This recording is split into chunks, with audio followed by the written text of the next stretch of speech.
So, good afternoon. I'm here with the Liberal Sanity Project, and we're going to be discussing politics in the modern world. Now, I have to apologize that this live stream was more or less unannounced. I had a really huge issue with immigration, and unfortunately, my whole schedule is in shambles. But I was able to cut out a brief time period because I said I would meet with the Liberal Sanity Project and hear his opinions on how politics are being organized, or as I believe, how politics are being reorganized in the modern world. So, welcome, Liberal Sanity Project. Should I call you what? How should I call you? Liberal? I don't know how you want monikers to work here. Yeah, to be honest, I probably made a mistake when naming my channel because I didn't consider that people are going to be lazy when it comes to saying the name. So I don't know. Call me what you want. Call me Lib. I don't know. Okay, I'll call you Lib. That's fine. All right, very well. So perhaps I should just ask about your channel generally. What is the Liberal Sanity Project? What are you really trying to promote on your channel? What's your general mission, et cetera, et cetera? My general mission is to be the leftist messiah, but I don't think I can actually do that. So, yeah, I like that ambition. Well, it's a little arrogant, but the moral landscape of the YouTube political blogosphere, as far as liberal channels go, consists of channels that are liberal voices that I don't think effectively get a message out. I think liberals are very bad about talking. They're bad about talking on the issues, and they can't react to conservative points very well. But conservatives are also terrible at this, and I think a lot of people buy into their stuff. So I'm kind of trying to strike a balance. Give the proper counter arguments, give the sources, debunk nonsense, all that jazz.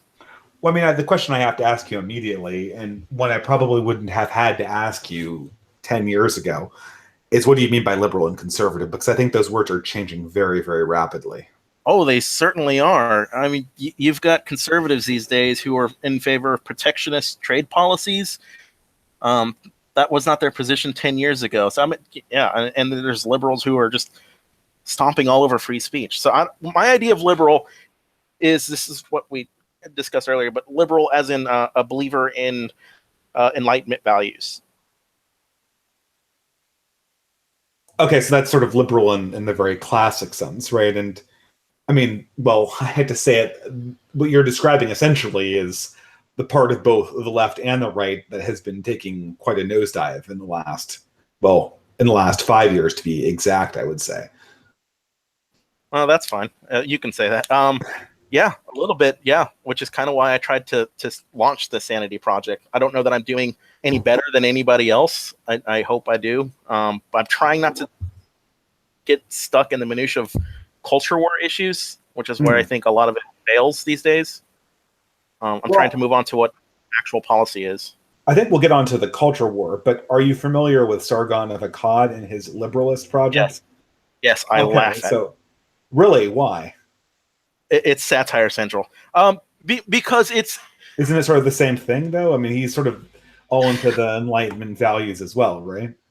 It's like Enlightenment values for dummies. And I don't, I say that with love, but I mean, there's nothing. I think we can agree with those principles in the abstract, and I think most people would agree with those principles in the abstract, but I don't think he's done a proper job of fleshing out those principles. Like, he's trying to keep those principles as vague as possible without committing to anything. So I think if he wants to call this movement the liberalist, right, the liberalist movement to be active for liberal causes, he needs to improve on his messaging and stake a position on what he actually stands for. Well, okay. So if that's the case, what message... You do think that there are liberal values that are Enlightenment values. What are those values, I guess? Freedom of speech. For you, I guess. Religion. I'm sorry? I mean, Sargon, I don't know if you're aware of this. He actually does have a website where he's overviewed these principles. Yes. I've read it. The individual is it's very individualist, which I don't know. I mean, yeah, I guess that's a liberal value. But I think there is an argument to be made for a collective. I mean, a collective is just a collection of individuals, but he makes some arguments in that policy list, not that policy list, the principle list, that the individual's dignity should be preserved or promoted but then he also says something to the effect of, property rights must be, absolutely respected. And some of this stuff is going to be contradictory to each other, which is the case with any social contract values or liberal values. Well, that's sort of the problem with liberalism, though, right? I mean, this is the critique it's facing down now, is that liberalism either gets boiled down to sort of this minimalistic notion of negative rights, in which case most people right now are finding it insufficient to actually ground a society, or it's expanded ever outwards, in which case it gets to the sort of social justice thing, where the notion of rights can be expanded to pretty much any fixture. They start contradicting each other and creating tensions in society, and the only way to resolve them is, I don't know if this is the only way, but the way that the left has now of resolving all of these competing claims of rights is to essentially create group hierarchies based on victim narratives, which most people would consider very non-enlightenment. But the question is, what is the alternative other than the first thing I mentioned? There isn't. The issue is trying to strike a balance between those. I don't know how much value, focusing in on negative rights has with, in and of itself, much like I don't know how much value it is to focus exclusively on positive rights, because you want to preserve the rights of the individual, because that is a way to maximize well-being. I refer to myself as a liberal utilitarian for a reason, and also I'm begrudgingly using that term. I think you want to maximize the well-being of others as best you can, but you have to understand that sometimes you're going to infringe upon the rights of another person to maximize the well-being of the collective.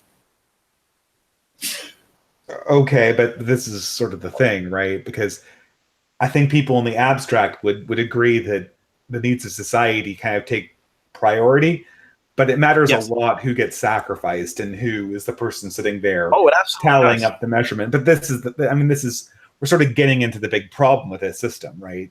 Yes. I understand what free speech means. I understand what all the big negative rights mean. I think all the positive rights. Well, the negative rights aren't the problem. You could argue that in some sense the negative rights taken to an extreme, and if you're a reactionary or perhaps even a progressive, you believe that the negative rights that were elucidated by the early Scottish Enlightenment, when taken to the extreme, had been highly detrimental to our policy. But the thing is, position. Sorry. Okay, but the thing is, but even so, the real problem doesn't come from just the negative rights. The real problem comes from this utilitarian thing, right? I can understand, negative rights can quite easily be integrated into some other social system that might be able to deal with other issues that aren't just pertaining to individual liberties in a very limited sense. But once you start appealing to a utilitarianism that can ask people, or force people in many cases, to sacrifice, and specific people, because sacrifice is always specific, then you really have a lot of problems. You have a problem first defining what utility is, you have a problem measuring it, and then you have a problem determining who actually takes the hit for society.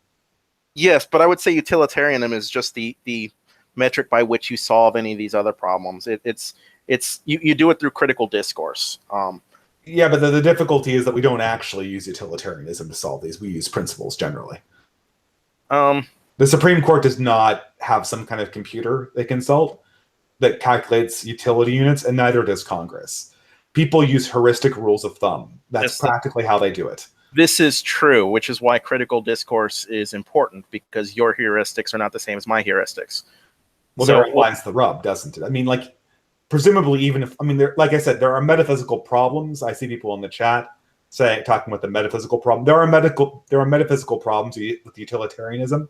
Yes. But if we just abandon those and say, okay, well, whatever, they're metaphysical problems, we just want to address them. The practical problems is that no one does it, and people can find multiple contradictory conclusions that both, in some sense, appeal to heuristics that reference utilitarianism. So, in the end of the day, it doesn't really solve anything. I don't know about that. It's the method is fine. It's the human condition that seems to muddy the waters. That is in complete agreement with what you're just saying right now. Mm-hmm. This is why critical discourse is important. It is the scientific method for ideas. I disagree that there's a scientific method for ideas. There's a scientific method for scientific ideas. They're not scientific methods for these ideas like what is a right. That's not, you can't measure that. No, you can't measure that. But I think you can you don't start on a value as a hypothesis, though. You start on something that is really falsifiable. Like healthcare is good, right? If you don't give healthcare to people, they will die. Who disagrees that healthcare is good? Like, who disagrees with that? Precisely, you're not going to find anybody, which is why I'm saying, you have to have a hypothesis that is in some way falsifiable. And if you're doing it on a measure of values, on just principal values, you're not going to get anywhere because nobody has the same principal values. I guess the question that's sort of striking me right now is, I don't understand how this is supposed to resolve any of the disagreements we have currently. Most of the disagreements we have at the end of the day are about values. For instance, the progressives value egalitarianism, and I don't. Yep. I just don't.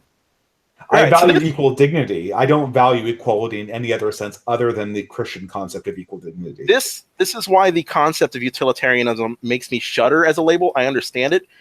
My idea of utilitarianism was the promotion of the well-being of others. But I'd heard this different definition, that it is simply minimizing the suffering of others, and those two are not necessarily the same.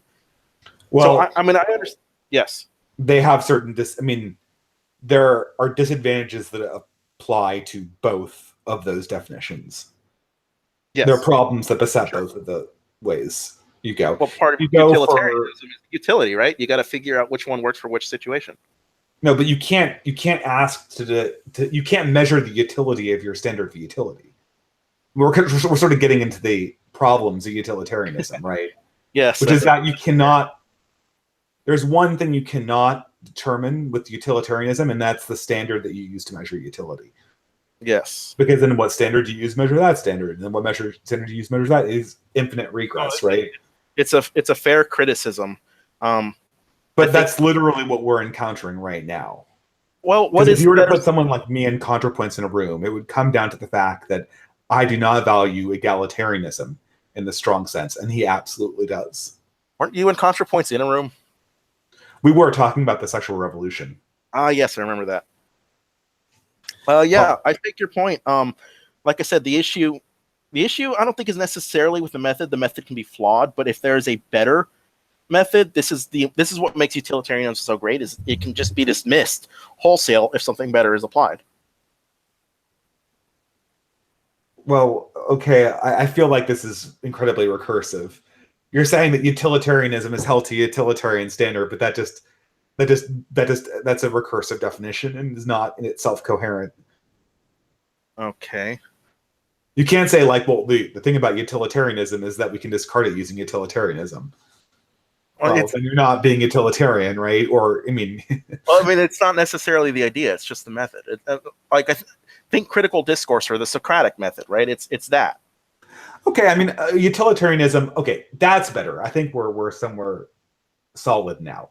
I understand how utilitarianism as a method works because I'm a quantitative scientist, and I do optimization. Not to dox myself, but I do optimization.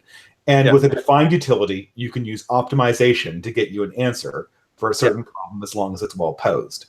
Yes. I do not think that disagreements over optimization points are what is actually causing our current cultural conflict. What is? Disagreements over what's essentially valuable. I see. Shouldn't critical discourse find a way to filter out what is and isn't valuable? I think critical discourse... Sorry, go ahead. There are certain things we just don't debate anymore as part of public discourse because we've applied this method, right? No, you're not going to find anybody who, except maybe some people on the fringes of the alt-right, who genuinely argue that slavery wasn't a net good. Sure. I think most people in the alt-right would say that it wasn't good in a long-term sense. I think that's not really what we're talking about. I don't think that critical discourse got rid of slavery historically. I think that basically, economics, power, and a cultural movement got rid of slavery. Right. I think that the defense of slavery was always that it was a necessary evil. Hang on. How did a cultural movement get rid of slavery without critical discourse? Critical discourse was a component, but it was if we're talking about what's his face? the movement to get rid, I can't remember the specific individual at this moment, but the movement to get rid of slavery in England was something that was actually debated. But Okay. it was debated in a circle of people who had common cultural values. And the appeal was very much a Christian one. I The same see. thing is true even in the North. And the thing is that once you have that religious and ethical and cultural commonality destroyed, I'm highly skeptical that something called critical discourse can operate very effectively. For You're right. instance, we did not ban the slavery's legalization in the Muslim world was largely the application of British force upon an unwilling Turkish and Arabic slave market. Yes. So No, in I that don't case, I disagree would with that. not call that movement a critical discourse. If you're saying that critical discourse cannot solve problems when two sides of a culture are so fundamentally diametrically opposed to each other, I tend to agree. Some conflicts have to be solved with physical force, unfortunately. Critical discourse is something that happens inside of a given culture when agreed rules Yes. and standards are presupposed. So I can have a critical discourse with another reactionary Catholic because we Yep. both agree what's fundamentally valuable. We both agree the rules on how right and wrong are determined. We both have certain agreements and standards about how the conversation is going to be run. And from there, we can have critical discourse that will come to some conclusions. You can I do don't it. think we could Well, have critical discourse with myself and say, some African animist who doesn't have any notion of any cultural artifact that I have reference to, who has no reference to either Christianity or the Enlightenment or Western society or Greek notions of good and evil. At that point, there's not going to be any critical discourse, even if we're both speaking English. yes. I happen to not be a Catholic reactionary, and we're engaging in critical discourse now. It's certainly possible for two people of two completely different axiomatic positions to arrive and agree to a critical discourse. I'm not so sure we're of different cultures to the extent that I'm referring to. You, what? I mean, I think if you're talking to a moral nihilist, I can understand, but I think most people. Okay, so this gets in more into the political science territory, right? There's an Overton window, and I think most people are willing to occupy that center area for critical discourse. But here's the thing, right? And the left has realized this. If you move the Overton window, you don't need to have a debate. And that's what they've been Oh, doing. yes, the left is terrible at this. Well, they've broken your system, right? They're not even having debates anymore. They're just moving the No, Overton window. they've abused it. This is But this is the and what you're saying with the Overton window is more or less the exact same point I was trying to reference when I was talking about different cultures. At some point, the distance between myself and another person who I could potentially have a conversation with is going to get so large that we're outside of the range where a debate could even occur, and at which case there's no more communication. The left has realized that this area of communication is not static. And if they push the culture in a direction, the over suddenly people, yeah, the Overton window changes. And that's essentially what they've been doing. For instance, I could not platform my channel's ideas at the university where I work. I could not. why? But I wouldn't be platformed. This would be a failure of the left if they tried to deplatform. I mean, No, this it's channel. not. It's not a bug. It's a feature. It's a feature. No, no, it is a bug.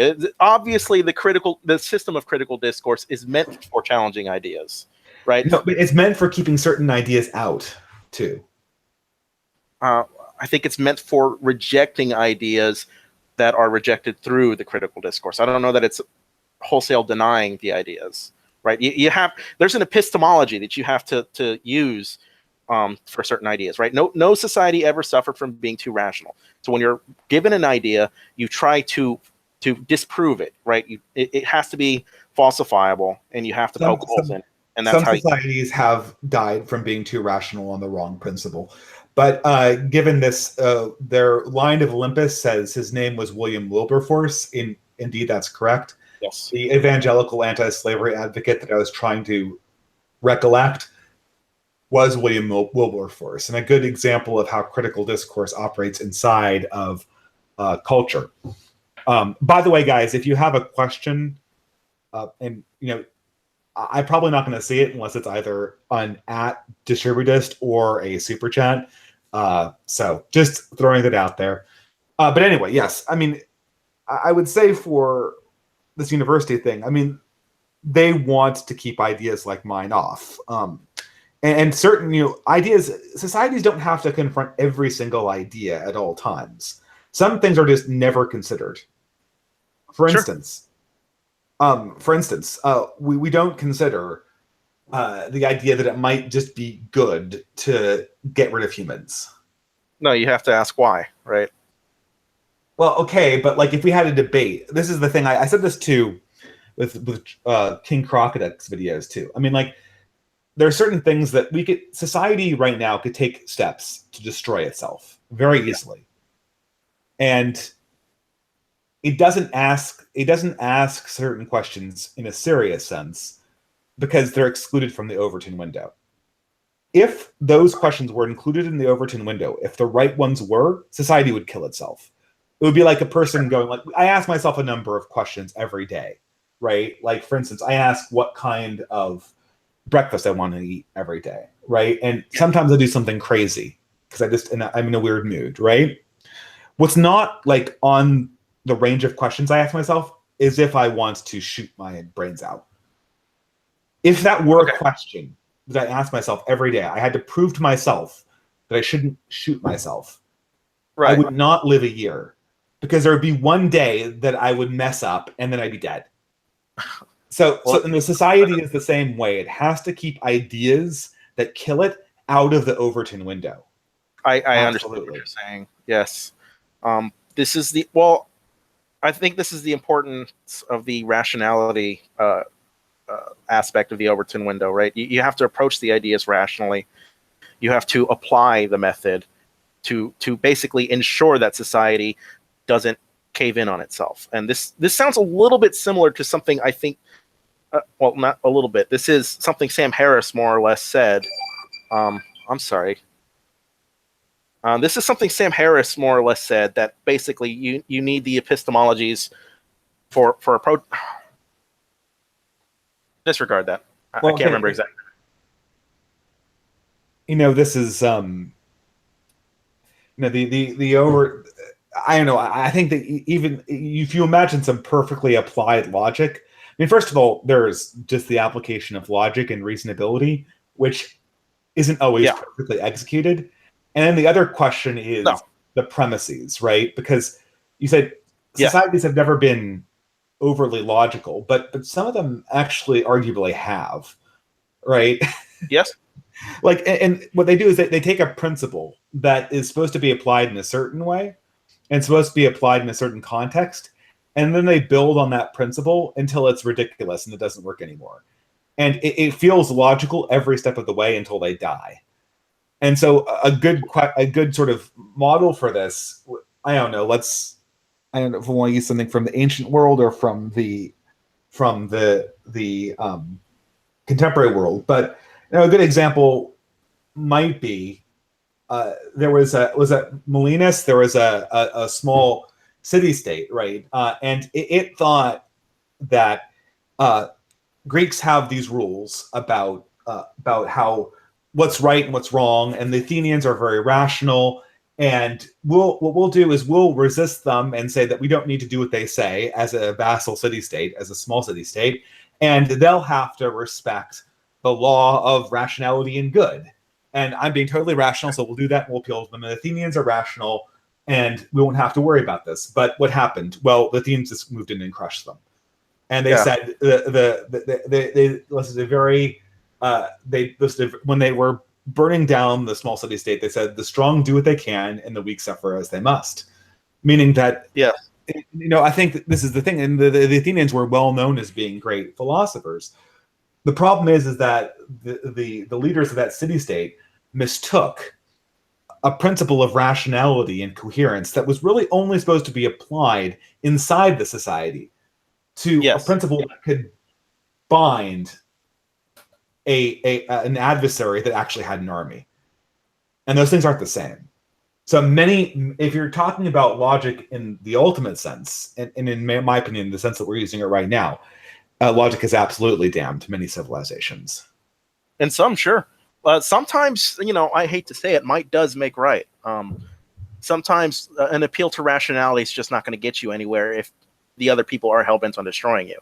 I don't disagree with this at all. It's not a perfect method. It is the best method you have in a society that already agrees on a certain axiom, right? Already agrees on certain points, that is willing to engage on these points. But if you are living in the world of the purge, it doesn't matter how rational you are. You must regress into the state of nature, and that is not that of a noble savage. Yeah, but I mean, here comes immediately the situation we are in currently, right? If all the components are in place. Well, if rational discourse is not something that can be eternally stretched into the horizons of human possibility, if in fact there is something like a cultural context or Overton window, as the left would have it, that's a necessary precondition for rational discourse, then we find ourselves, right, and additionally, in the contemporary world, we find ourselves with, I won't mince words here, a left wing that is essentially tactically moving the Overton window to win political arguments. Then we were very quickly going to find ourselves in a position where where rational discourse is going to be a ineffective way at dealing with the disagreements that we have on the floor. To some degree, if all those components, which I think we agreed on, are in action, you can see quite clearly how it's going to add up to a situation where rational discourse is not going to be sufficient. It would be sufficient within its own containment, right? Like if the left moves the Overton window, the rational discourse just moves to where the Overton window moves. Yeah, but this is the thing; it ceases to become the big question, right? Because I'm not in the left's Overton window anymore. Yes. Well, I mean, societally, you are. Individually, my ideas aren't in that Overton window. They're not platformed. They are not platformed. You're going to have to elaborate specifically for me because I'm a little lost on what ideas you would have that would be outside of the Overton window in a leftist world. Okay, I mean, like the idea of equality is destructive to civilization. The sexual revolution was an atrocity. Let's say progress is a myth and civilizational cycles are the order of the day. And cultures are not created equal. Some cultures are superior at others for all practical purposes, considering civilization. Yes. Those are 4 opinions that would not be platformed on my university. Okay, well, I can't speak for your university, but I don't think that there's any liberals. They would not be platformed on any large university. Huh? They would not be platformed on any large university. I don't know about that. I think Milo Yiannopoulos has had those very ideas, and he's been platformed at plenty of universities. Well, Milo Yiannopoulos actually was deplatformed at several universities, and every university he has gone to that's large, there have been attempts to deplatform him. Right. I think most of those attempts have been out of safety concerns. So the safety concern, you know how this works, though. Come on, right? Yes. The safety concern is manufactured. It's manufactured by Milo's critics, so there can be a pretension to deny him the platform. I don't know about that. There was a riot at the point where Milo is denied a platform for safety concerns. This is the administration cooperating with attempts to deplatform him and essentially endorsing the attempts to deplatform him. Okay, well, the safety concerns are created by his critics. Do you think Bill Maher operates outside of the leftist Overton window? Well, I mean, the leftist Overton window is moving, so at this point, he's on the boundary. Pretty soon, he is going to be outside of it, unless he continues to go towards the left. From Berkeley. What? I asked because he was deplatformed from Berkeley. Okay, so you're literally seeing this happen as we speak. You're literally seeing people who are platformed. I mean, and Bill Maher is significantly more progressive than I am. Like, whatever he was deplatformed for, I probably believe. So there goes my platform, right? So let's not pretend like we don't know what I'm saying when I say my ideas aren't platformed in modern universities. You know very well. I understand that. I understand that perfectly. What I'm trying to say is that it's not an issue of the liberal Overton window. It's an issue of the human condition, that some people simply don't want to hear different ideas. And this is not a failure of the method. It's a failure of the person. Well, okay, but it's a failure of this is the reality of how human societies work. Yes. This is like, and I'm sure that, like, you know, when the city fathers were of was it Miletus or whatever, that small city state that Athens burned to the ground, when they're outside watching their city burn or fleeing from the pillagers, they're like, well, this isn't the failure of our logical principles. This is just a failure of the leaders of Athens who are burning down our city. You know, yes, what we have in operation right now between the left and the right is something that rational discourse is not going to necessarily solve unless something radically changes, and radically changes on the left. Well, well, that's why I'm here. I think it kind of can solve it. This is a problem with both the left and the right. They all operate within their own spheres of Overton windows, right? You know, you won't find a right-leaning person going to a site like Think Progress and talking to the liberals there. You know, it just doesn't happen. Just like you won't find a liberal who regularly goes to Breitbart or you know, anything like this. I'm not so sure there's a symmetry that you're implying. I'm trying to say that it behooves us as rational actors to reach across and get our own ideas challenged. That it's a failure of critical discourse if we're only stuck in an echo chamber. Well, sure, it's a failure. It's, like I said, it's a natural limitation. Critical discourse exists in a limited space culturally. Yes. We can call it an Overton window. We can call it the cultural context. We can call it the product of our metaphysical premises, whatever we call it. Critical discourse exists within a certain box. And currently, progressives and conservatives or reactionaries are living in different boxes, and they cannot communicate. Yes, I mean, for instance, like, pardon me? Yes. I'm sorry. After you, sir. No, I mean, there's just, you know, the question is not really on the conservative side. I mean, to my knowledge, it seems that most major conservative figures or media figures are really itching for a debate or a conversation. It seems like it's the progressives that really want to have these spaces that they've conquered exclusively their own.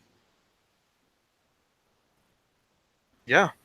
That's a failure of progressives. This is not a conversation about whether progressive ideals or conservative ideals in the American political sense are better. This is a conversation about where the Overton window is and where it should be, like a failure of the Overton window, or you say critical discourse. We'll go with that, right? And I mean, you perfectly identified the issue. It's people hanging out in their own comfort zone and not reaching across. But it has everything to do with the Overton window being intentionally moved. I think culture moves it. I don't know about intentionally. I would say I don't know. We could argue all the live long day over whether it's intentional or not. But the Overton window does no longer include me. I would love it if it did, because I think that I'd be able to win over a majority of Western progressives to my cause. I would hope so. That would be a success of the Overton window if you did, because then it's the exchange of ideas, right? A critical challenge of those ideas. Well, sure. But what does that... Clear what we're disagreeing on. We seem to acknowledge the reality of what the situation is. Okay, well, maybe we don't really disagree at all. We're having a failure of a critical discourse here. Well, it's a success if we realize that we're fundamentally agreeing. I guess, to me, the mistake was ever assuming that... Well, to me, the failure was ever assuming that critical discourse itself could sustain a civilization. No, I don't think it could. I don't think I ever said it could. I just said I don't think you said that. I think people believe that in the past. Well, they're stupid. I think critical discourse is just a method by which you can solve some problems, but not everybody is open to critical discourse. Not everybody wants to talk about their ideas. This is the real world, and I think there's a natural tendency of man to shut himself off from things that frighten him. So it won't always work trying to have a conversation. And I think this is a problem with the left a lot these days, is they don't want to talk to the alt-right. They don't want to engage with the alt-right. Like if you, and I say the alt-right, this is the big enemy of the left right now. It's the alt-right. They don't want to engage with the alt-right because they don't want to platform one particular question. I've become convinced that they don't want to have to answer the question that the alt-right calls race realism.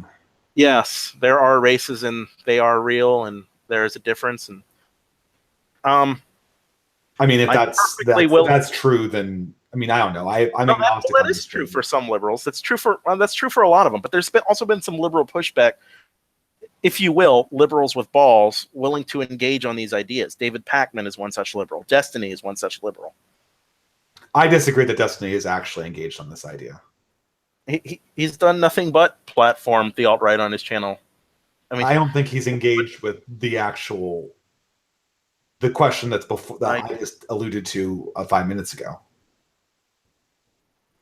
Is race real? And if it is, therefore what?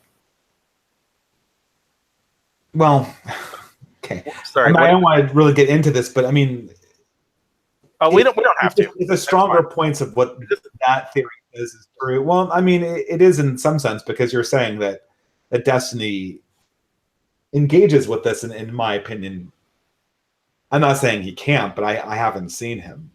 I've seen him sort of like poo-poo it, but I haven't actually seen the refutation. Oh, I mean, I don't know what poo-poo it is. I know JF is a race realist. He's talked to JF. Then you've got race realists. In that conversation, I saw him basically concede all the points. Well, some of these points we're going to have to concede. You know, you can't. I saw that interaction with JF. They'll deny all their ideas, huh? Like if that interaction between JF and Destiny is the best that the anti-race realism crowd has to offer, then it looks like they have a pretty solid case. I think he was perfect on pointing out like nominal claims versus other claims, like pointing out that maybe okay, this is a failing of liberals. Race is real, therefore, and then you operate from there. Now, this depends on your axiom, right? Do you want a world that promotes the well-being of others? Their idea of a world that promotes the well-being of others, quite ironically, is one that is an ethno-state. And they try to justify it by saying race is real. But you can poke holes in their logic through using the critical discourse method, right? No, but this is the thing. If we acknowledge that is the case, then all of the policies we have regarding immigration and the policies we have promoting representation equality are bunk. People can't will actively undermine our society. Pardon me? Is the assertion that people can't be different? You keep on breaking off. Can you? I'm sorry. Is the assertion that equality is antithetical if the races are different? If there's a difference between the races, the way we've been using it, like, maybe if there are irreconcilable differences culturally and how different people. I mean, I don't know. Let's get rid of the whole strong question of that JF proposes. Let's just say that different immigrant groups are irreconcilably culturally, right? Okay. Then the policy we've been pursuing for the last 30 years in the West via immigration is suicidal. It's destined to cause conflict, and there should be no expectation that different types of people have similar representation in institutions. Right. This is our leaders have been doubling down on this again and again and again and again. Well, here's a failing on your part, though. The data doesn't support these kinds of assertions, right? What assertions? Well, that certain cultures are irreconcilable with our cultures, which maybe they are, but that you said maybe they are. Wait, is there refutable evidence that there can be cultural incompatibility? I mean, like, we don't have, like, Europe has been importing immigrants from North Africa, yes, and Middle East and Sub-Saharan Africa for 30 to 40 years now, and its attempts to assimilate them have largely failed. In what way? In what way? The groups. I mean, do you want me to just prattle off stats? Well, The group yes, of because higher every time climbers, they have lower achievement. They don't see themselves as part of the native population. They create separate enclaves inside the various societies, and they have no participation in the culture of the society as a whole. okay, would you say any of that about the American Italian today? I mean, you're saying that because the American Italian, I would say that the American Italian has been largely assimilated due to an explicit governmental policy. Okay, so then you can force assimilation. I mean, No. You just changed the question there. Did you see how you did that? What was the yes. first question we started with? It wasn't, can you force assimilation on You some group? It well, was, the question do was, there are there some exist groups cultures that, that are yeah, exactly. The idea, like, does assimilation work for some groups is not the same okay? thing as asking the question, are there groups where assimilation won't work? And that's the Okay. critical question. We never identify our terms when it comes to assimilation. We just use this in this abstract and broad sense. Okay, I'll define my terms right now. Sure. See themselves as part of the mainstream of society to the extent that statistical differences are meaningless for purposes of actual policy lobbying. Okay. Is that satisfactory? No, Why not? because what you just said could apply to any kind of identity politic here in the United States that isn't a North African Muslim, right? You could say this about Like, anybody. for instance, I wouldn't be surprised to learn that Americans of Swedish descent have Yes. slightly statistically higher rates of achievement than Americans of Sicilian descent. But no one Okay. cares because they are assimilated. Right. That is what I mean. Uh, That they see themselves as part of the same group fundamentally. And for that reason, statistical differences in achievements are not highly pronounced, and they aren't. well, Or if they are pronounced, even at a noticeable rate, do not have impacts on the larger policy decisions of society. Both of those conditions have to be true in order for, in my book, assimilation to have worked in a real sense. That's minimum. On top of that, I would also like to see them actually see themselves as fundamentally the same and participating in the same culture, such that we couldn't create little mini Overton windows inside the society that we have. the little mini Overton windows are probably natural, but would you say that Hispanics? Yeah, you're going to get rid of them. Otherwise, there goes your. I mean, if you have little mini Overton windows and society doesn't immediately get rid of them, there goes your rational discourse when it comes to democracy. Why is that? Because as we established, I thought we already agreed the Overton window is movable, didn't we? Well, okay.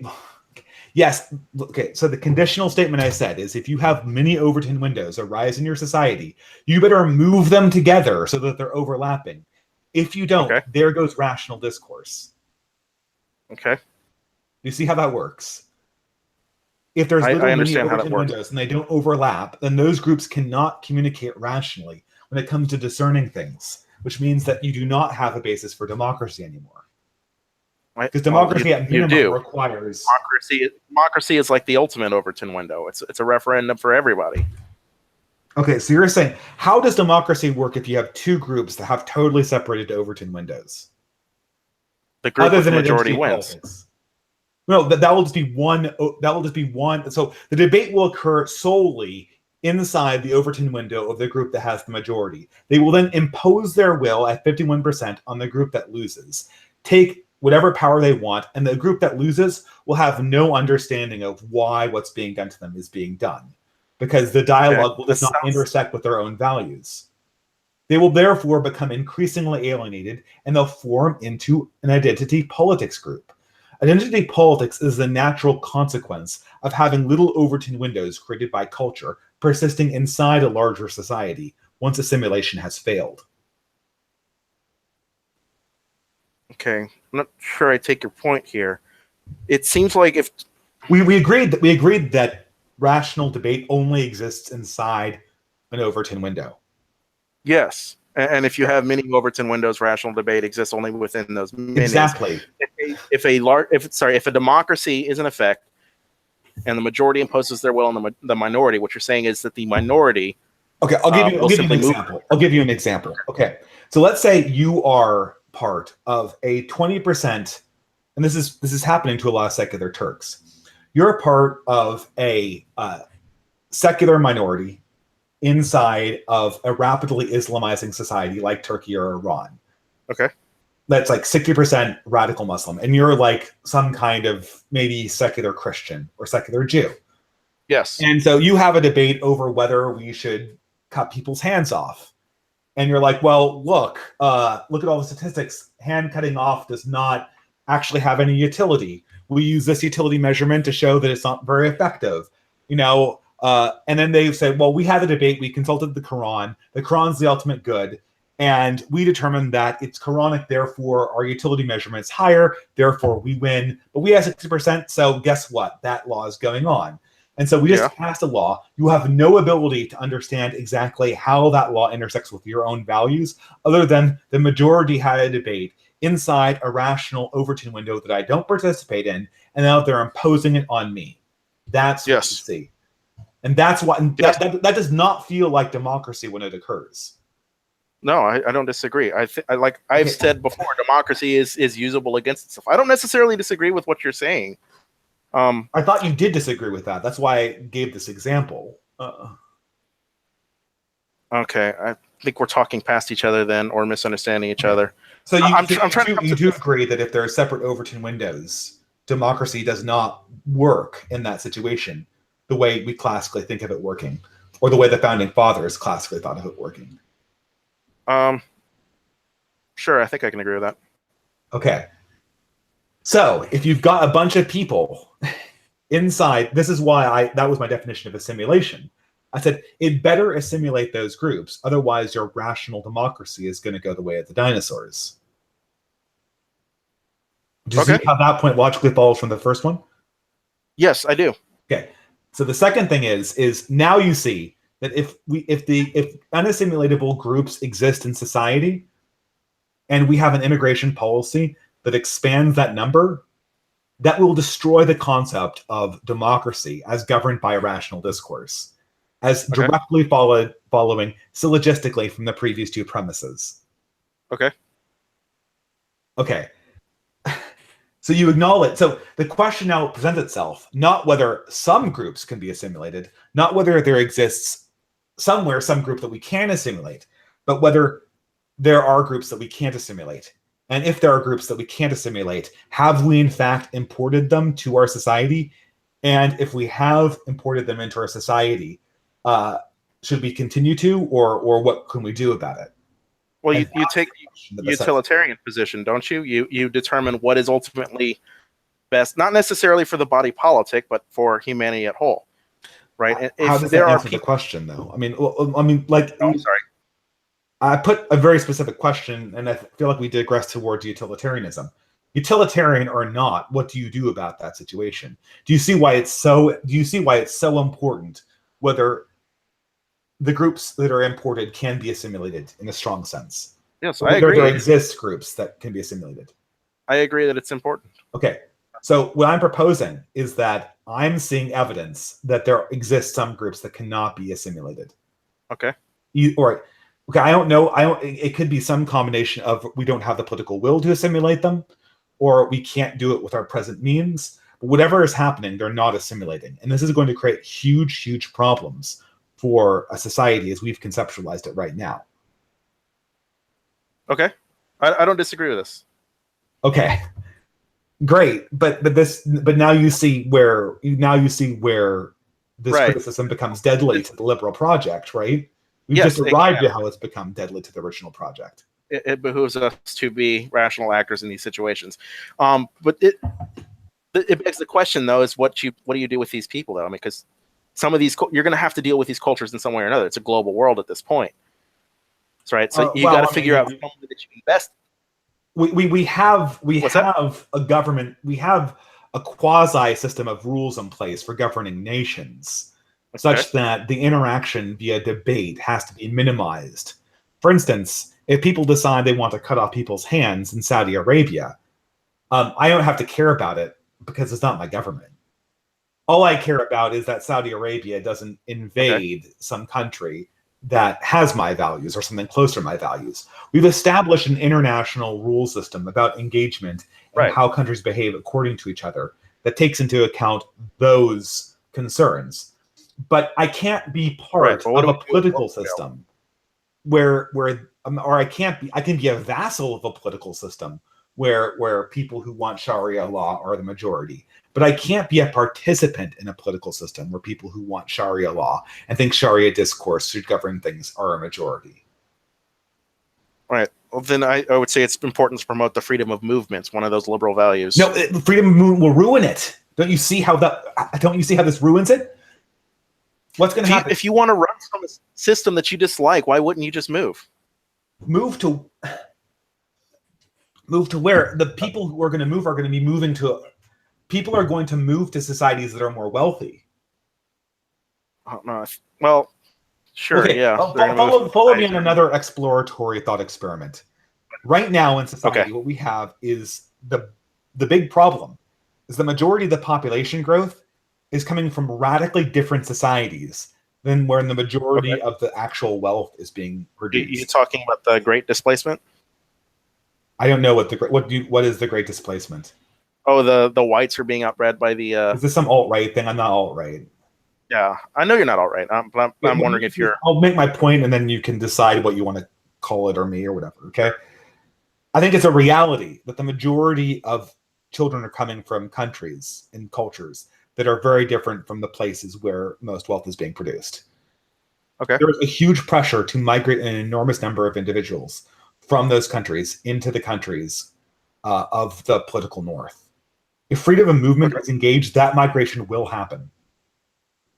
At that point, these countries will take on, and eventually will take on, majorities that have radically different cultural values and radically different Overton windows than the native cultures that they originally entered, that originally dominated those countries. Okay. And this will create the downfall of democracy, as we've already described. Okay. I mean, yeah, maybe. Okay, so and you're still supporting freedom of movement, even if that was naturally the consequence? Yeah. I think this freedom of movement's a negative right that it's important to preserve. As for democracy, if so you're saying a sub-Saharan African has an absolute right to move to Sweden? No, they don't have an absolute right to do anything. I also said you got to balance the right of the individual with the needs of society. And if sub-Saharan Africa's, if sub-Saharan do they have Africa a right to move to Sweden, or do they not? If they don't, then it's not freedom of movement. That's for the Swedish to decide. That's part of their social contract. Are you asking if they should have a right to move here? I thought rights were things that had to be respected over majority concern. What's your definition of a right? A value innate to you, or it could be a value. So a right is any value. No, because not all rights have to be respected, right? You could have a right to movement, but I could reject your right to move. I mean, as a society, we can reject the right of movement, the freedom of movement from people who are trying to immigrate here. I mean, classically, I don't know what your definition of right. Classically, when we talk about rights, we talk about things that are off the table when it comes to majoritarian discourse. That's what usually we talk. So you're rejecting that definition. No, what did I say that rejected that? I'm a little lost here. Okay, so if there's a right to movement in the classic sense, that means it's not up for debate whether the Swedes decide to let them in via majority or not. Right, but to apply utilitarian models, sometimes you have to do what works. Okay, well, I just heard the head desk. I don't. This is getting frustrating. I feel like whenever I make a logical point, you can just say utilitarian makes me win, and it defeats it. I don't even understand how utilitarianism enters in. I think we're approaching this from two different angles, and this is an example of a failure of rational discourse. I think this would be something better fleshed out over time, because I'm not entirely sure I take your points. I mean, if there's a freedom of movement, it seems that there's a implicit responsibility. By the way, I see the super chats. I'll get to them later. Thank you very much. If there's a freedom of movement, there is an implicit responsibility of countries to let Yes. in as many immigrants unless they have an immediately apparent reason to deny them. I largely agree with that. Okay, so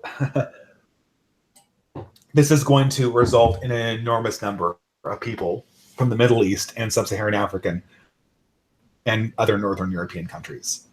Possibly. To the point where almost certainly the native population will be a minority. Possibly. I bet money on it. I don't think any culture... Any rational demographic projector will tell you the same thing. Okay, sure. I don't think any culture... cultures change over time. It's a natural course of culture to change over time. You don't have any kind of a great ethnic displacement in America in any 100-year period, and yet the cultures are different. Yeah, but I feel that this is sort of a cop-out, man. I'm sorry, but I mean, like, saying cultures are like changing over time, it's like shooting someone with a bullet and going like, well, people get hit by things all the time. I just shot him in the chest with my gun. It's like, it's like anything, right? Like, you want me to make a cultures change over time, but what we're talking about is a radical and sudden cultural change, the likes of which we rarely see inside civilized history. Okay. We rarely see populations move around like this as fast as they are right now, except in times of invasion. Right? We rarely see population transfers this radical. As we are saying, this isn't hypothetical. This is something that might happen. Okay. This is something that is currently happening right now. And may persist or may desist, but it is currently happening right now as a population transfer that is unprecedented in the modern recorded history. Okay. Now, you could say cultures changed. They're bound to change way faster than anything we've ever seen. And with that cultural change, the Overton window will change as well. I agree. If I don't think all cultures are necessarily created equal, and I think we have to be intelligent about how we go about approaching these changes. The fact is, the people are going to move here no matter what, whether or not we have protectionist policies in place. You're just going to have to learn to deal with these people in an intelligent way. No, they're not. The immigration policies absolutely control how many people come. Compare Japan to Britain. Okay. Well, yes. Okay. I mean, how in many the sense are in that Japan? I have no clue how many immigrants are in Japan. Like almost none. Okay. So the question is, why are there more immigrants in Britain than there are in Japan? Because Britain accepted more immigrants. Precisely. So it does matter what policy we have. I agree it does matter. I didn't say it didn't. You're disagreeing with nothing here. I am in agreement with you. I am saying that they were going to come anyway, regardless of the policy. We just have to deal with them because there's a war going on. Because it's an unstable world that's causing a displacement. If you want to reduce the number of immigrants coming from any such location, then it behooves us to fix the conflicts that's causing the immigration in the first place. These immigrations largely don't come from conflicts. They largely come from people wanting to move to a richer country. Okay, then economic policy would be good for, right? I mean, if you fix the economies of better impoverished shithole places, if you will, it could fix the immigration problem there. This isn't something I'm against. Well, nobody's against it, but no one's figured out how to do it. Well, yeah, of course. I mean, you think all the most brilliant minds of economics that run the World Bank and have published Nobel Prize-winning economics papers, you think them sitting around, they're looking at the fix the third world economy button. They're going like, let's not fix the third world economy. Let's just not do that. I don't think anyone knows. Well, I mean, there are some fixes. None of this is perfect fixes. You don't live in a perfect world. But some of these fixes include trade agreements that give these places jobs, that give these places infrastructure. Some of this is in the form of IMF bank loans. These things have an impact. But these policies, all of the ones you mentioned just then, have been in place since the 90s. Yeah. Rome wasn't built in a day. I mean, did you think that these places are going to 20 years turn around and... Okay, I don't think 20 years is that long a time when you're coming from that abject. I mean, some of these places are rare societies. 20 years will be plenty of time in order to totally realign the demographic reality in Europe. So let's contextualize things here. If we play out another 20 years the way we did the last time, many European countries will be a majority Muslim. Okay, well, break this down then on a practical level. What do you do? I mean, if you can't fix this economy and these people are going to immigrate here anyway, No, what do you do? I thought you said I thought you just said that they wouldn't necessarily immigrate here. You remember when I gave you the Japan-England example? Right, that policy makes a difference. Yeah. Okay. So you People are don't displaced. They have to go somewhere. If Japan doesn't want to take a role in this, somebody else has to, right? These people aren't just going to go nowhere. They're going to happen. How do you integrate these people? Do you or do you not believe that a country can stop immigration to its borders? We've gone back and forth like 3 or 4 times on this point. I think countries can have policies that limit certain immigration, but I think, like as the United States is learning with Mexico, that if people really want to get here, they're going to find a way to get here. They smuggle themselves in. But how does that square Japan versus Great Britain or America versus China? Japan has a moat. So does Great Britain. Okay, but Great Britain also has got a more liberal travel policy. It's easier to get into Europe. Yes, hence we can control it, right? Right, and then you've got the Schengen Agreement that allows people in the EU regions to go to Europe. I'm sorry, Great Britain. I understand. I literally have no idea what you're saying. You seem to be when it serves you, you seem to want to say that no one can stop immigrants from coming. But then when I point out that the reason why most immigrants are in one of the most heavily immigrated to countries, Britain, you readily agree that the only reason why they have such high immigration rates is because of policies they've enacted. So you can't have your cake and eat it too. You're either going to have to decide that countries can control this or countries can't. Well, the world doesn't operate on absolutes, Distributus. It's a little bit of both, isn't it? No, it's not. I mean, no, I'm sorry. It either has to be one or the other. It's logical. You can't. Okay. If you can both assert A and not A, I mean, you can prove anything rationally. You know that, right? Okay. I don't think I'm asserting A and not A. I'm acknowledging the reality that both some people countries can control their immigration policy and the countries can't. Precisely. They can control some of their immigration policy. Some people will ignore the immigration policy and find a way in anyway. This shouldn't be controversial. They can certainly control to the level that Japan does, right? No, not every country can control it to the level Japan does. Great Britain, maybe. Why can't they control it? Why can't they control it because some places are attached to these places by land. But some places control. But we use the example of Great Britain, right? Can Great Britain control to the extent that Japan does? If they wanted to, I'm sure they could. Okay, great. So you've acknowledged that the first point. You do believe that there's an ability to stop immigration. Yes. Okay. Then the migration patterns are something that we can fiat, and this is something that's up for discussion, right? Yes, this is absolutely something up for discussion. I'm not disagreeing. This is up for discussion. Okay. I mean, you know, okay, I acknowledge that we've moved to a position where we're no longer disagreeing with this. I'm trying to. I think we've gone to a point where we've decided that this. I think I'll segue this, and I think I'm gonna have to answer questions now because I don't have tons of time. Well, before you do, if I may, this was a failure on my part to understand you, to some degree, and I do apologize for this. I think we're talking different languages. I'm not so sure we are.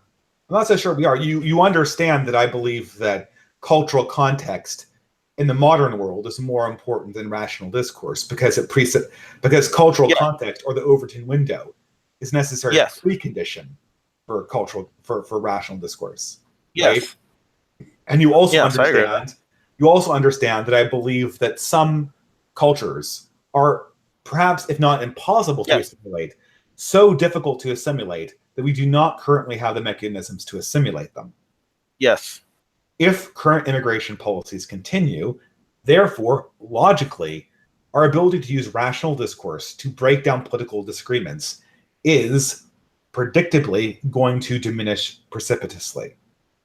That's even taking aside the intentional, what I would consider intentional movement of the Overton window that the left has already accomplished. Okay. In this place, we have a situation where rational discourse is going to matter less and less and less each and every year, and cultural affiliation and identity politics are going to matter more and more every year. Okay. That's the world I think we're moving into, and that's the world that I think that people who love and value the West, who are Christians or love and value Christian culture, are going to have to accept that they're a part of. And we're going to have to come up with mechanisms to actually preserve ourselves inside that new world. Yes, precisely. I think one of those mechanisms is understanding the distinct limitations of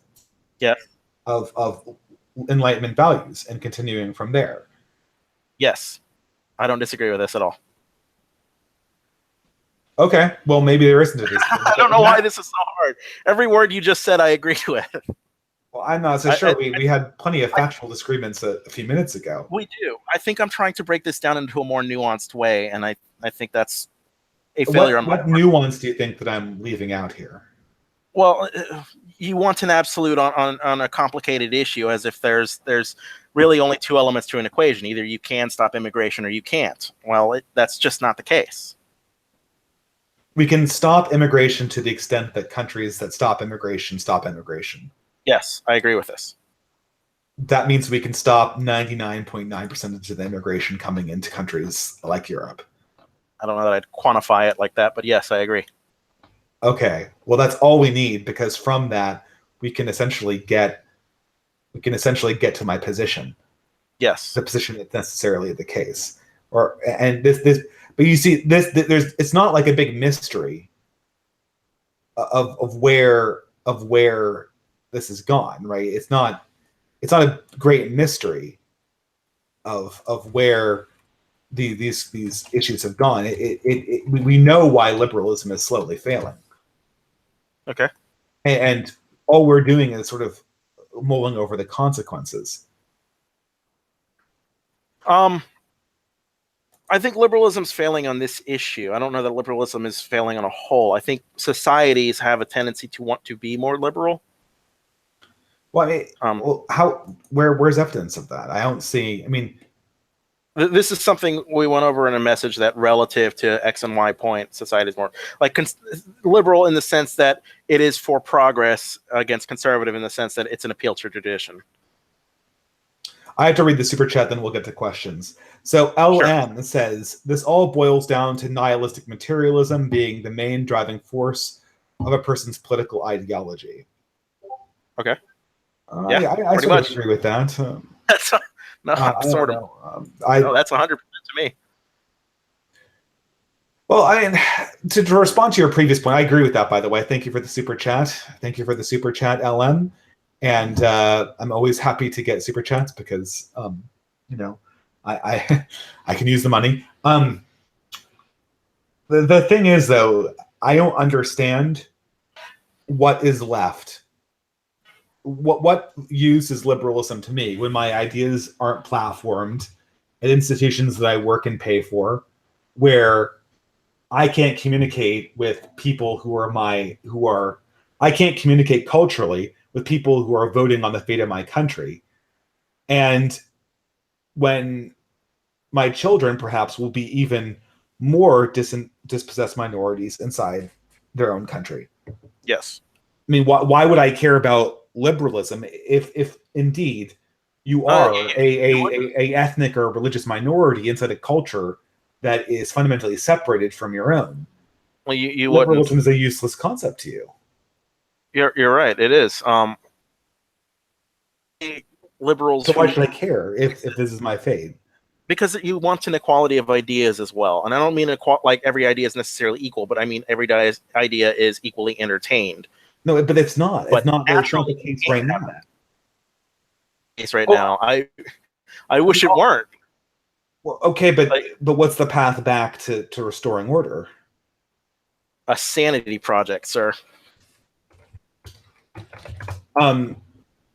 Well, okay, a sanity project. What is okay? But perhaps you could go for what do you? How do you intend to accomplish the liberal sanity project? Very carefully. I think the idea is to just engage the other side, take the arguments and apply the critical discourse. Does it always work? Of course not. It does not always work. Some people don't care on both sides, left and right. this is just the natural state of man to shut yourself off from things you don't like. That you want a confirmation bias. You want your ideas validated. So hopefully you try what you can and you figure out what you can do. I don't know.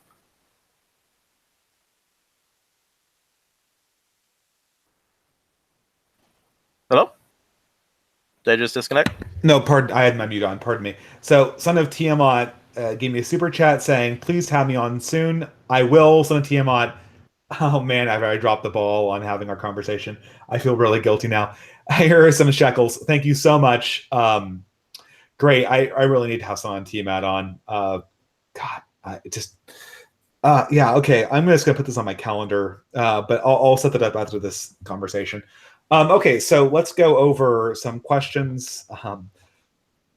Maybe people can reply me questions if they have any. So, is your main opposition, do you think, on the political left right now? I don't know, because I do a lot of pissing off the left on my channel, so I don't know. I'm left, so I think I'm a little bit naturally more biased to be open to their ideas, to entertain their ideas. But at the same time, there's a lot of bullshit with the left that I think they need to deal with. And I talk about identity politics as one of those things. Like, you don't want to be an identitarian on the left because it's a losing issue. My issue mostly is I'm sorry? My impression is that identitarianism is winning on the left. It's winning on the left. It's not winning for the left. It didn't serve us well this last election, right? Some people aren't open to this idea. But, I mean, it's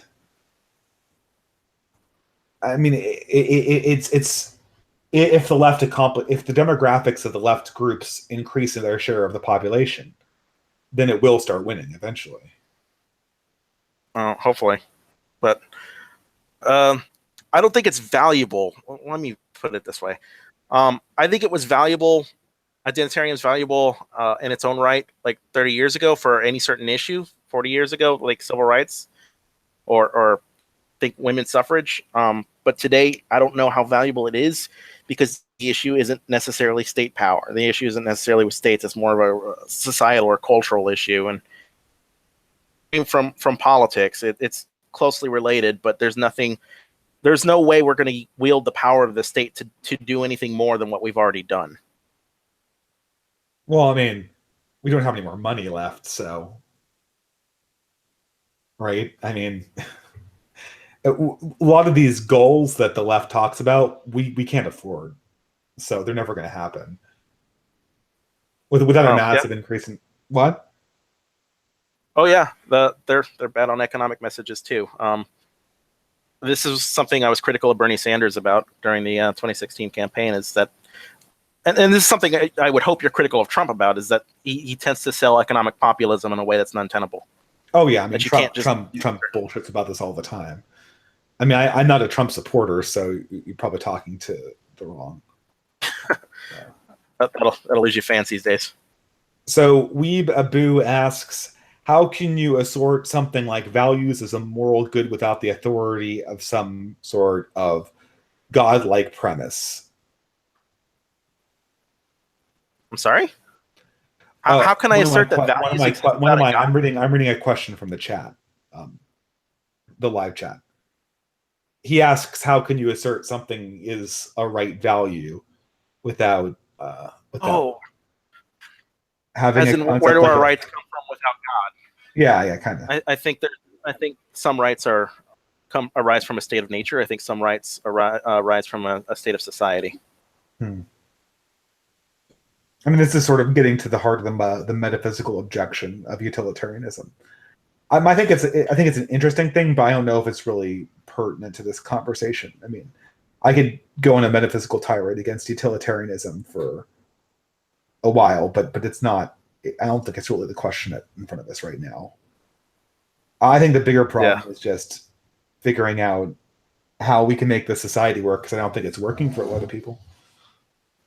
I mean, it sounds to me like you're politically homeless. What are your goals? I mean, working in what way? If your idea of a society is one that's ordered, well, It's not falling apart. It's ordered. Society that's free. How free? What do you want as your freedom, right? Like, I want to be able to preserve my religious practice and my civilizational okay, mission inside the West. okay. And how is your religious practice being threatened? Well, I mean, if you're asking, well, I mean, my direct religious practice or the thriving of my community and what I see as good inside. I mean, this is well, a lot of people are going to conflate the two, and this is probably a conversation for another time. Unless your religious practice it's an is human important distinction, sacrifice. right? I'm sorry? It's an important distinction. It is an important distinction. A lot of people wouldn't make it, is what I'm saying. I mean, you might be different, but a lot of people wouldn't make it. Well, I mean, this is sort of how people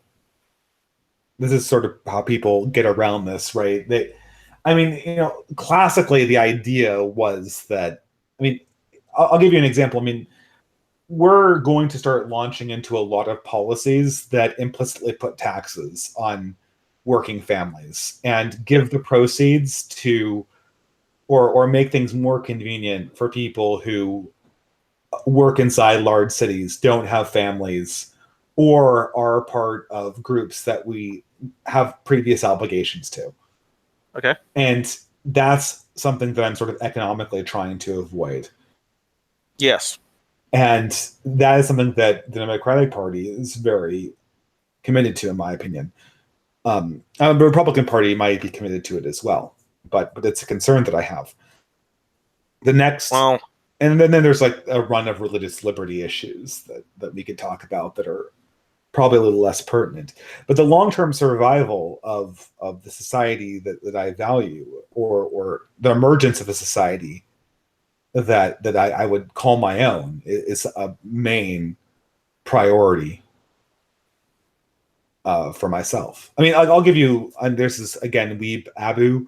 Yeah. Nice pun. He's asking you whether what side of the bake the cake issue you fall on. I think if you can justify not serving a gay person a cake, you could justify not serving a black person a cake, and you can go from there. And then it's just we're going backwards, and I don't want that. I understand that religious liberty can interfere with the public's right to free commerce, right? Like, I have a right, as this is social contract, right? We all contribute to the roads. Okay, well, it's an implicit agreement between people who operate in a society. You agree to certain laws, right?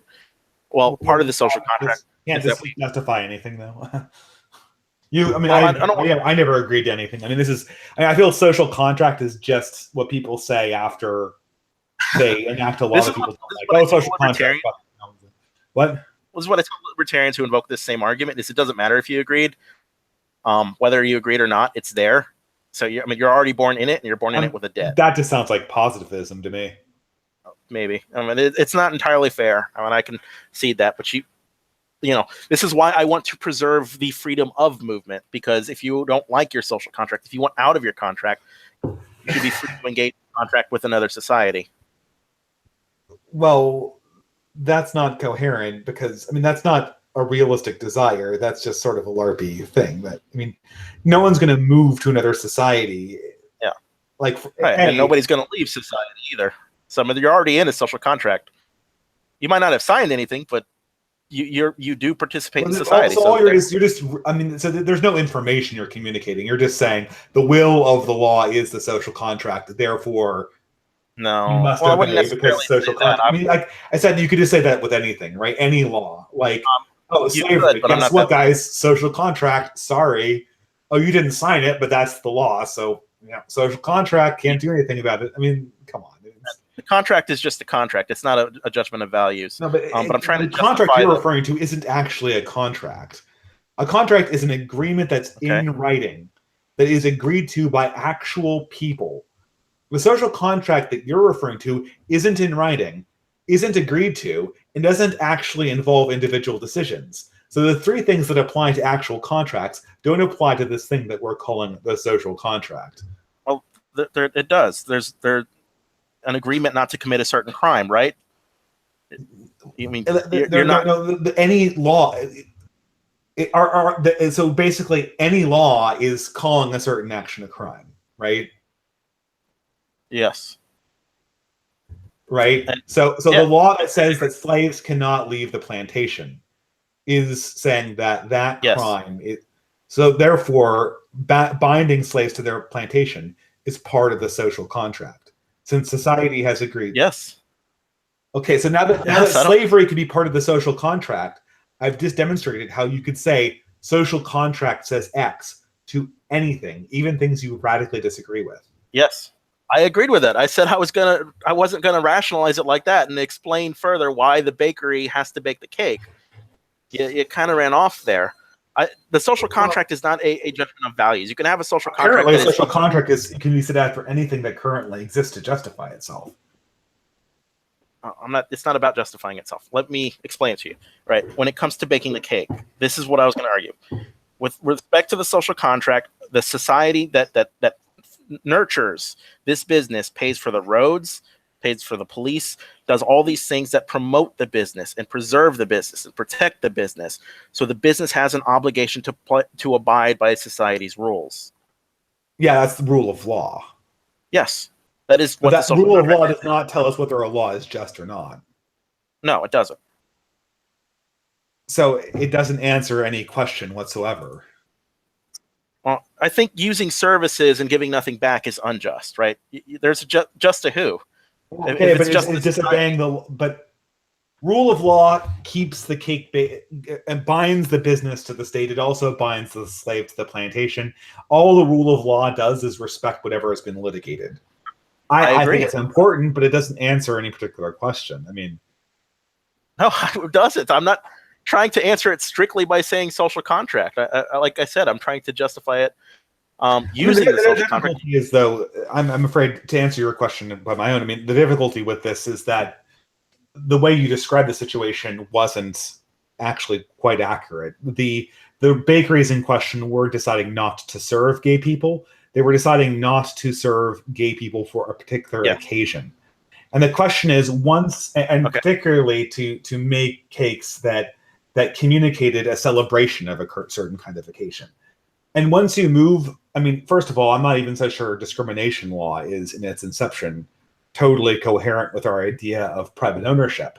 But even if we granted that we could carve out an exception for things that apply Yes. to specific individuals, once you cross the line, as the litigants in the cases that we see before us have crossed the line, from qualities of the individual to things that the individual want to do or things that the individuals want to say, then all of private authority over businesses goes straight out the wall.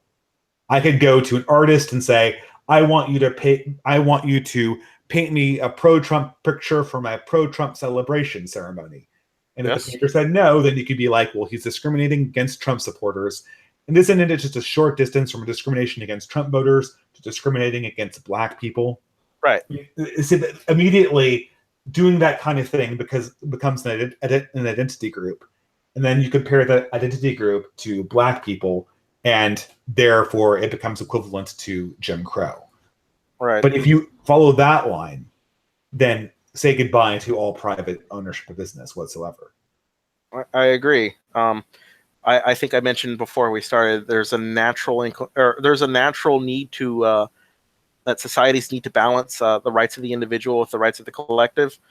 This is one of these examples where you have to weigh these things, and I think the Supreme Court addressed the artist conundrum by saying, anything can be an art when you spin it like this, right? Making food is a culinary art. So you could regress society back to a direction we don't want to go, that we've been before. Well, I think I might shock you here, but I think that a lot of elements of the 1964 Act were deeply incoherent.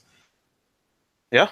I think the intention was good, but I think that the logical extension of what they were implying, it necessarily breaks society down into protected groups and non-protected groups, or it destroys all private property, take your pick.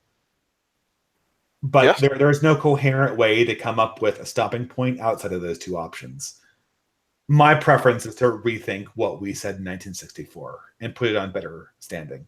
Well, what would the better standing be? Just an absolute preservation for property rights? That's one option. I think other options were to come up with some specific protection that is more narrowly tailored to guard against direct actions of concentrated bigotry, which is what I would prefer. Which is to focus specifically on. That sounds just like the 1964 bill. No, because it has to be more narrowly tailored, so we don't get the idea that there's some kind of right against discrimination. Okay. Because once we go to the right against discrimination, isn't it narrowly tailored though? It's you're not protected from. No, and I mean the presence of the cake baking controversy itself should tell you that it's slowly migrating. We've migrated from an inchangeable quality of the person to businesses having to participate in a ceremony. I don't disagree, but the goalpost, it was about a protection against discrimination. You can still be discriminated against as a customer. If you go in there with no shoes, no shirt, it could be no service, right? The only reason why that occurs is because we haven't defined people who don't wear shirts as a protected class. If we did, then it would. This is what I'm saying is the deep incoherence of the bill. The deep incoherence of the bill is that the courts can discretionally decide who are the protected classes and who aren't. Okay. Yeah. So what I'm saying is that the logic of the bill could actually do what you're saying it couldn't do. Okay. That destroys your argument. We're not going to agree on. What? I'm not entirely sure there's a point we're ever going to agree on. I don't think you're understanding the point I'm making, but that's fine. That's all right. Well, we're going to finish it up with more questions. Tailored. How do you? Pardon me? You said you wanted the bill more narrowly tailored. It's very explicit when it says it's based on race, or it says it's explicitly based on religious orientation or sex, or what specifically. I mean, I feel like I've tried to make this point several times, and I haven't been able to communicate it. But I don't know if it's. I feel like I'm just going to repeat what I just said, right? I mean, it obviously isn't narrowly tailored because of its subsequent expansions. It needs to say something like, it should be impossible, like the law should be against a collection of businesses doing it, not individual businesses. Right? Okay. The situation we're trying to guard against is where everybody in a certain geographic area victimizes a certain group. We're not trying to guard against individual cake shops not wanting to participate in a certain kind of thing. Okay. So so I just answered your question about how I would more narrowly tailor it. I'm a little lost on how you can apply this to a collection and not an individual. Isn't a collection? Do you really want to deep dive on this thing, or do you want to just? No, because that would be a disaster for another hour. Yeah, I think that I've kind of outlined. I've vaguely outlined how. I don't think you can say that this law has not been expanded. It absolutely has. Yeah. I think the society is expanded, but the groups move, so it seems necessary to update the protections as time goes on. So, I mean, not narrowly tailored. So, guys, I think we're just going to wind things down here. Any final questions? I know if it's a super chat, I can scroll all the way up, but I didn't expect quite so many people. I should probably expect a faster chat in the future. But if you want to ask me any final questions we have, I think we've kind of isolated some of the core disagreements. I think do you think society in its present course is stable? Because I tend to think it's not.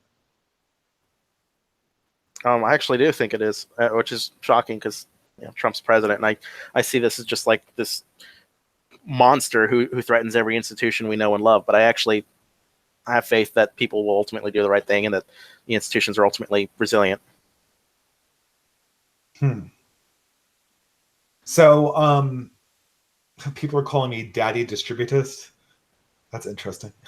I hope I'm not talking down to you. I think we had some. I'm not going to call you that. Okay. Well, that's fine. I know sometimes people think I have a little bit of a paternalistic tone or whatever, but no, I think it was a good conversation. And I think that we've seen in the universities uh, is going to happen increasingly, and I think the universities are going to get more radical, and this is going to destabilize things very Maybe. quickly. I hope that's not, but I hope maybe. Yeah. I mean, if to me, the progressive job or the liberals' job should be to fix this. Because if you don't fix it, it's going to. Well, I think Godspeed. I said this to my last guest, but maybe I don't want to copy a razor fist, but Godspeed to you on that effort. Well, I will say this, because I think I'm largely alone in this endeavor. I'm sorry if this was such a failing on my part to represent what the sane liberal is, because I really tried here to reach out, and I think we did a lot of talking past each other. And even if it was, I think we agreed on a lot of stuff, actually. But I think we agreed on a lot of stuff. We spent like an hour on a boxing match about what assimilation means.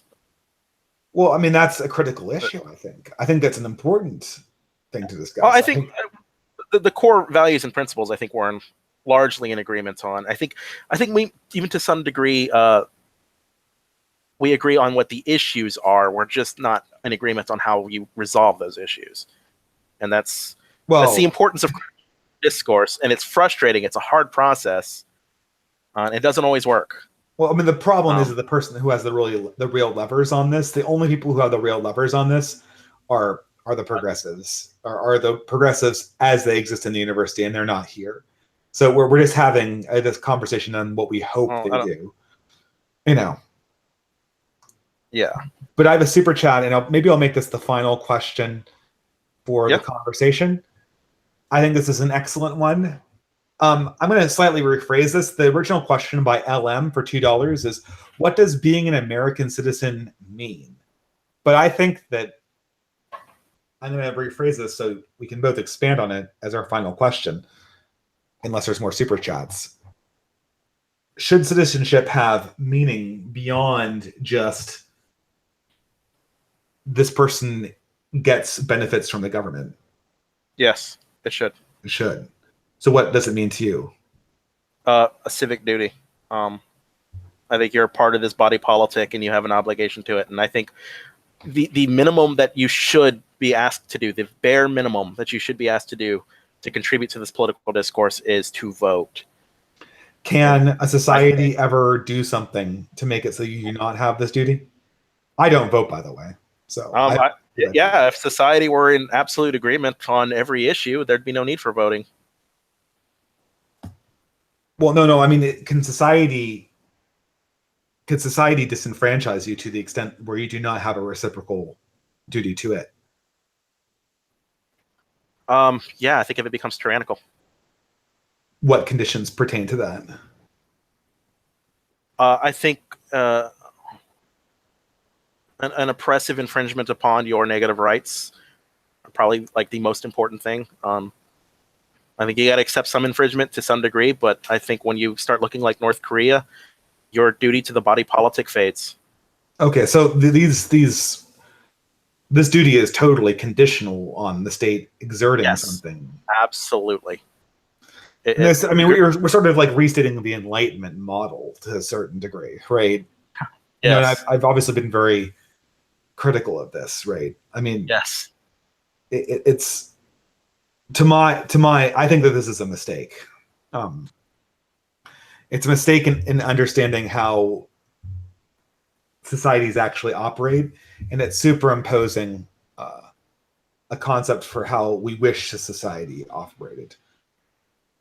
So, but to me, there has to be some core culture and core cultural values that a society has in common. This means necessarily that if a nation facilitates large-scale immigration, it has to have an assimilation plan that is not optional. I absolutely agree. That is part of an immigration policy and the manifest failure of the ability of citizens to assimilate is suicidal, and by assimilation also, I left this out of my original definition. By assimilation, I mean that the culture that let the immigration in set the term under which the immigrants they let in assimilate to. It's Yes. not some kind of mutual, everyone shares everyone else's culture. It's one way. There's an understanding of what it means to be a citizen of the country. The standards are set, and the government actually facilitates it. Those are the only conditions under which assimilation can work. Okay. If I may, do you have any obligations for the citizen to the body politic? Well, I think that I would be actually much more radical. I would say that a human has, and this is sort of, I kind of distinguish between primary responsibilities and secondary ones. But I would say a human has a strong secondary responsibility to sacrifice himself for the nation that represents his cultural, religious group. Yeah. That is Sometimes, much stronger than the reciprocation described in the Enlightenment. yes. I think that it takes priority. This duty takes priority over concepts such as rights in many instances. The loyalty that we find takes priority over rights. And I mean, Yes. it does not take priority over what is good. It does not take priority over obligation in a moral sense, but it takes priorities over rights as we would conceptualize them in terms of, well, to use your example, freedom of motion, or even perhaps a concept such as freedom of religion or speech. I think that the main difficulty we have right now is that we've kind of got things upside down. We think that somehow the rights come first and then the loyalty comes later. The loyalty comes and then the rights are facilitated when we have a virtuous population loyal to a specific representation of where he owes his loyalty. If I may, do you believe in the noble savage, that the natural state of man? No, I absolutely reject that. Mankind's natural state is authoritarian. Yes. Okay. And we are about to return to authoritarianism quite shortly, I believe, if the effects that we're seeing right now do not very quickly subside. I'm a little lost why you have such a higher standard for what it means to be a citizen, what your obligation is to the body politic, if you understand that the natural state of man is to be authoritarian. I would think you'd want to minimize that as much as possible. Minimize what? Mankind's proclivity for being authoritarian. I mean, mankind's proclivity to being authoritarian, in some sense, it needs to be redirected more than it needs to be curtailed. I mean, the man needs an authority to justify even his concept of utility. Yeah. Okay, so I mean, this is the thing, right? I mean, and this is sort of where we think we have these things called rights, and yes, to us post Enlightenment, they're sort of like these toys that we take out and play with, but they don't have any meaning for us in the classic sense. And not only that, we think that they're somehow more meaningful than things like our religious obligations or our obligations to our own civilization. But the problem is that the rights came from the civilization and the religion. The religion did not come from the rights. And so in that respect, like I said, I want to here make a fine marker between good and evil and concepts of legal rights. Concepts of legal rights take a backseat to the preservation of our society in the strong sense in which I mean it right now. Rights might have pride of place in terms of legal enforceability, but they do not have pride of place when it comes to actually holding up our civilization. And because of that, I do not see it as an exchange. I see it as you have primary loyalty to your civilization. This nation has demonstrated as something that defends that, you have primary loyalty first to God and then to your civilization. This nation has demonstrated itself as something that wants to defend your civilization while not violating the rules of God. Therefore, you are loyal to this society. Because you are loyal to this society, this particular society has instituted certain rights upon which it will not infringe by any kind of majoritarian or discretional rule of the government outside of extreme circumstances. And this is how it's structured. There is no exchange. There is no social contract. It comes first from a loyalty to God, then to civilization, and then is built up from that perspective. And because of that, the loyalism has to come first and be primary in society. Okay. And that's the critical difference in perspective. Now, I got super chat from Mark Leak for $2. Your worldview scares me. Yeah. Wait, did you agree to that? I said your worldview there scares me. Well, no, the worldview I just described is the worldview everyone had before the French Revolution. Even the founding fathers would agree with that. Yes. The first person to disagree with that was Robespierre, who cut nuns' heads off. Okay. I think you might disagree who's actually scary in history. But I want to get these super chats. Mark Leak for $2. Thank you very much for the donation. No question. So I'll just have to say, thanks, Mark Leak. I really appreciate it. The money helps me keep this going. It really does. And then I did have another super chat question. I'll just reload.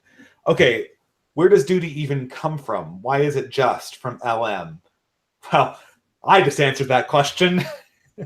Civilization, from duty to God to civilization, up from that interaction comes the notion of duty. You're not going to like my answer. Where does duty come from? The social contract. To my mind, that's just a recursive definition. I know. Duty comes to the social contract. Why? Because we have duty to social contract. What is the social contract? That which we have a duty to because it's part of the society. Why do we have a duty to it? Because it's part of society. Well, to me, it's like saying it is. I think when you lay it out like that, it's very recursive. Social contract means that you get benefits from being in society, and thus you have a duty to society. We had a duty to society before we got benefits to it. I want to make this very clear. People had to fight in order for society even to exist to give benefits to them. Therefore, there could not possibly have been an exchange that the social contract implies there was. The only kind of covenant that could have existed in this primordial state must have been between man and some kind of deity, whether that deity was a real force or a perceived one.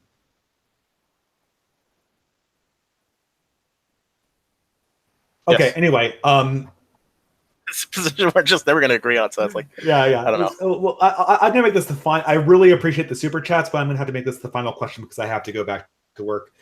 Is the social contract enforced by the gun? Yeah. I think it is. Yeah, that's the one thing we do agree on. Regardless of whether the social contract actually happened or not, in the way that it's described, we both agree that it's enforced by the gun, right? It is. It's forced. You are forced to do something per the contract. Yeah. Hey, we agree on the facts. I think all we really disagree on is whether this Enlightenment point of view or the classical one that I describe is the one that's going to carry civilization forward. Yes. Are you aware of like the romantic conflict with Enlightenment views? Like vaguely.